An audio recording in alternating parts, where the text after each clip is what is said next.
નમસ્કાર વાલા મિત્રો, આ રેલવેની બાજુમાં અંબાજીમાંનો ધામ આવ્યો છે મંદિર, અને પ્રતાપ ખૂબ છે માતાજીનો. અને અહીંયા કને આ રેલગાડી આવી ત્યારે પણ આ રેલગાડીને સંભાળી દીધી હતી. અને માતાજીનો પ્રતાપ ખૂબ છે, અને આવતા જતા અમે દર્શન કરીએ છીએ અને ખૂબ અમે માનીએ છીએ માને કે આ રેલવે જઈ રહી છે, તમે નિહાળી રહ્યા છો.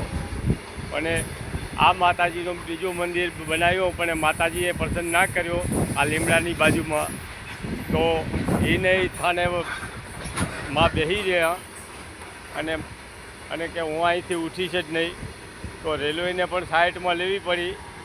તમે નિહાળી રહ્યા છો તો જુઓ, આ રેલવે સ્ટેશન આવેલું છે અને ખૂબ માએ પરસા પૂર્યા છે, અને માતાજી અવારનવાર બધાને પરસા આપે છે.